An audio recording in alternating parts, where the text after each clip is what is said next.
ఏంటి మీరు కూడా పనస పండుని కట్ చేయడానికి భయపడుతున్నారా? అయితే ఈ వీడియో మీకోసమే. చాలామంది కూడా పనస తొనలు తినడానికి ఇష్టపడతారు కానీ ఇంటికి పనస పండుని తీసుకువచ్చి కట్ చేసి తినడానికి మాత్రం చాలామంది భయపడుతూ ఉంటారు. ఎందుకంటే పనస పండు అనేది కట్ చేసి వాటి యొక్క తొనలు తీసి తినడం అనేది చాలా పెద్ద కష్టమైన పనిగా అయితే అందరూ భావిస్తూ ఉంటారు కదా. అలా కాకుండా నేను చెప్పే పద్ధతిలో మీరైతే పనస పండుని కట్ చేసినట్లయితే చాలా సింపుల్గా పనసపండు నుంచి పనసపండు యొక్క తొనల్ని అలానే పనసపండు యొక్క గింజల్ని కూడా సపరేట్గా అయితే చేసుకొని చాలా సింపుల్ వేలో అయితే తినేయవచ్చు. కాబట్టి ఈ వీడియోని కంప్లీట్గా అయితే వాచ్ చేయండి. చూస్తున్నారు కదా, నేను వీడియోలో చూపిస్తున్నాను పనస తొనలు అలానే పనస గింజలు ఎలా సపరేట్ చేసేసానో. ఇంకా మరింత ఆలస్యం మీరు కూడా ఈ విధంగా ఇంట్లోనే ట్రై చేయండి. వీడియోలోకి అయితే వెళ్ళిపోదామా? వీడియోలోకి వెళ్ళే ముందు మీరైతే వీడియోని లైక్ చేయండి. మన ఛానల్లోకి వెళ్ళి సబ్స్క్రైబ్ చేయకుండా చూస్తున్న వాళ్ళు ఉన్నట్లయితే సబ్స్క్రైబ్ చేసుకోండి, బెల్ ఐకాన్ అయితే ఆన్ చేసుకోండి. ఇలా చేయడం వల్ల నేను చేసే ప్రతి ఒక్క వీడియో అనేది మీకైతే నోటిఫికేషన్ రూపంలో రావడం అయితే జరుగుతుంది. Hi, this is Shirisha. Welcome back to our channel cooking with Shirisha. ఇప్పుడు ముందుగా మీరైతే మార్కెట్ నుంచి ఒక పెద్ద పనసపండుని అయితే తీసుకోవాలి. మీకు పెద్దదైనా పర్లేదు, చిన్నదైనా పర్లేదు. పనసపండు తీసుకున్న తర్వాత ఇప్పుడు దాని కింద అనమాట ఈ విధంగా అయితే పేపర్స్ అయితే వేసుకోవాలి.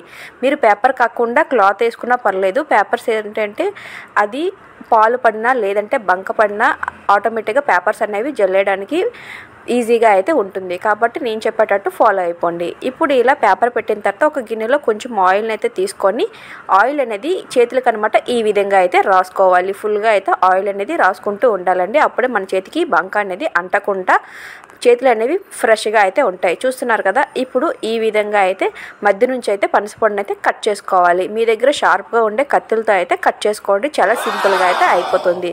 ఇప్పుడు ఇలా 2 ముక్కలుగా కట్ చేసుకున్న తర్వాత వాటి మధ్యలో తెల్లగా కనిపిస్తుంది చూసారా, వాటిని బంకలా ఉంటుంది. దాన్ని అనమాట మీరు ఏదైనా ఒక న్యూస్ పేపర్తో అనమాట మంచిగా అయితే క్లీన్ చేసుకోవాలి. ఇలా క్లీన్ చేసుకోవడం వల్ల వెంటనే క్లీన్ చేసుకుంటే ఏంటి అంటే పనసపండు అనేది మొత్తం తొనలు అనేవి బంకగా అవ్వకుండా చాలా సింపుల్గా అనమాట క్లీన్ అయితే అయిపోతాయి. నేను ఎలా చెప్తున్నానో అలానే ఫాలో అయిపోండి. చూస్తున్నారు కదా, ఈ విధంగా అయితే తుడుచుకోవాలి. ఇవైతే చాలా బంకగా అనిపిస్తుంది కాబట్టి చేతులకి ఆయిల్ అనేది కొంచెం ఎక్కువగానే రాసుకొని క్లీన్ చేసుకోవాలి. చూస్తున్నారు కదా, ఈ విధంగా అయితే క్లీన్ చేసుకోవాలి. నేను వీడియోలో ఎలా చెప్తున్నానో అలానే ఫాలో అయిపోండి. చాలా సింపుల్గా అయితే అయిపోతుంది. చూస్తున్నారు కదా, ఇప్పుడైతే దీన్ని అయితే బాగా అయితే క్లీన్ చేసుకున్నాను. ఇలా క్లీన్ చేసుకున్న తర్వాత ఇప్పుడు 2 పక్కల కూడా ఆ విధంగా క్లీన్ చేసుకొని ఇప్పుడు అనమాట ఆ ఒక్క సగం పండుని అనమాట 4 ముక్కలుగా అయితే కట్ చేసుకోవాలి. ఇప్పుడు నేను వీడియోలో చూపించిన విధంగా కట్ చేయడం వల్ల మీకైతే ప్రాసెస్ అనేది చాలా సింపుల్గా అయితే అయిపోతుంది. చాలామంది తిన్నగా కూడా కట్ చేస్తారు, అలా కూడా కట్ చేసుకోవచ్చు. అలాంటి ప్రాబ్లం ఏమీ లేదు. ఇలా కట్ చేసుకుంటే మీకు అనమాట పనస తొనలు తీసుకోవడానికి చాలా సింపుల్గా అయితే ఉంటుంది. కాబట్టి మీకు ఏ ప్రాసెస్లో నచ్చితే ఆ ప్రాసెస్లో అయితే ఫాలో అయిపోండి. ఇప్పుడు ఇలా చేసిన తర్వాత వీటి యొక్క మధ్య భాగాన్ని అనమాట ఈ విధంగా అయితే కట్ చేసుకోవాలి. మీకు 2 రకాలుగా కట్ చేసి అయితే చూపిస్తాను. మీకు ఏది కంఫర్ట్గా ఉంటే దాన్ని అయితే ఫాలో అయిపోండి. చూసారు కదా, ఈ విధంగా అయితే కట్ చేసుకోవాలి. నేను వీడియోలో చెప్తున్నాను కదా, ఆ విధంగానే ఫాలో అయిపోండి.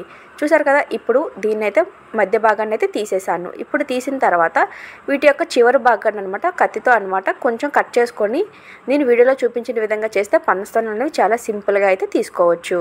ఇప్పుడు దీన్ని ఇంకొక మోడల్లో అయితే చూపిస్తాను చూడండి. ఇప్పుడు అది తిన్నగా కట్ చేసాం కదా, అలా కాకుండా ఈ స్లైస్ మొత్తం ఒకేసారి వచ్చే విధంగా అయితే చూపిస్తున్నాను. ఈ మధ్య భాగం అనేది ఈ విధంగా కట్ చేసుకుంటే ఒకేసారి అనమాట వచ్చేస్తుంది. ఈ 2 ప్రాసెస్లో మీరు ఏది ఫాలో అయినా ఏం ప్రాబ్లం అయితే లేదు. మీకు ఎలా ఈజీగా అనిపిస్తే అలా అయితే ఫాలో అయిపోండి. మీకోసమే నేను 2 పద్ధతులు అయితే చూపిస్తున్నాను. కాబట్టి వీడియోని ఎక్కడ స్కిప్ చేయకుండా వీడియో మొత్తాన్ని అయితే ఎండ్ వరకు చూడండి. ఈ విధంగా అయితే తీసిన తర్వాత మీరు పక్కన డస్ట్బిన్ లాంటిది లేదంటే ఏదైనా ఒక కవర్ అయితే పెట్టుకోండి. ఎందుకంటే ఈ బంక అనేది వెంటనే ఒక కవర్లో వేసుకుంటే అనమాట మనకి తర్వాత ఎక్కువ పని అనేది ఉండదు. కాబట్టి నేను వీడియోలో చెప్పినట్టు ఫాలో అవ్వండి. ఇప్పుడు ఈ విధంగా నేను వీడియోలో చూపిస్తున్నాను కదా, ఆ విధంగా అయితే సైడ్లు కట్ చేసుకుంటే ఈ విధంగా అయితే ఓపెన్ చేస్తాను అనమాట. పనస తొనలు అనేవి చాలా క్లియర్గా అయితే కనిపిస్తాయి. చూస్తున్నారు కదా, మీకు కూడా బాగా అర్థమైంది అనుకుంటున్నాను. ఈ విధంగా అయితే చేసుకోవాలి. ఇప్పుడు అనమాట ప్రతి ఒక్క ముక్కను కూడా ఈ విధంగా అయితే కట్ చేసుకోవాలి. ఇలా కట్ చేసుకోవడం తర్వాత దీన్ని అనమాట పక్కనైతే పెట్టుకొని ఒక్కొక్క తొన అనమాట బయటకు అయితే తీసుకోవాలి. నేను వీడియోలో చూపిస్తాను చూడండి. ఆ విధంగా తీసుకుంటే చాలా సింపుల్గా అయితే వచ్చేస్తాయి.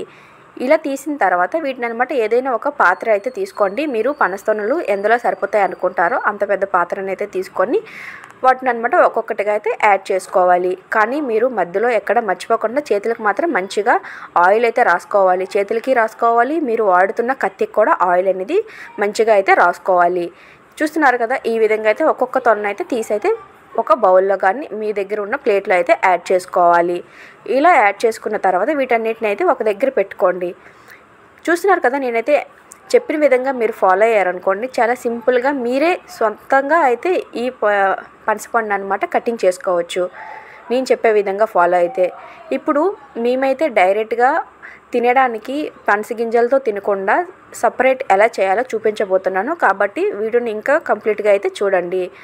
ఇప్పుడు అనమాట ఇలా తొనలన్నీ ఒక గిన్నెలో వేసుకున్నాను కదా, ఇప్పుడు వాటి యొక్క తొక్కల్ని గింజలు ఇలా సపరేట్గా చేసుకోవడం వల్ల మనం తినేటప్పుడు అనమాట చాలా ఈజీగా అయితే అనిపిస్తుంది. ఇలా డైరెక్ట్గా మనం అలా తిన్నామనుకోండి, వాటి యొక్క తొక్కలు సపరేట్ చేస్తూ వాటి యొక్క గింజలు సపరేట్ చేస్తూ తింటూ ఉంటే కొంచెం అనేది కొంచెం ఇరిటేటింగ్ లాగా అనిపిస్తుంది. కానీ మీరు కట్ చేసేటప్పుడే ఈ విధంగా క్లీన్ చేసుకొని ఒక బౌల్లో కానీ లేదంటే ఒక డబ్బాలో కానీ స్టోర్ చేసుకోండి, ఫ్రిడ్జ్లో పెట్టుకుంటే మనకి ఎప్పుడు కావాలంటే అప్పుడు కొంచెం కొంచెంగా తీసుకొని అలా డైరెక్ట్గా అయితే తినేవచ్చు.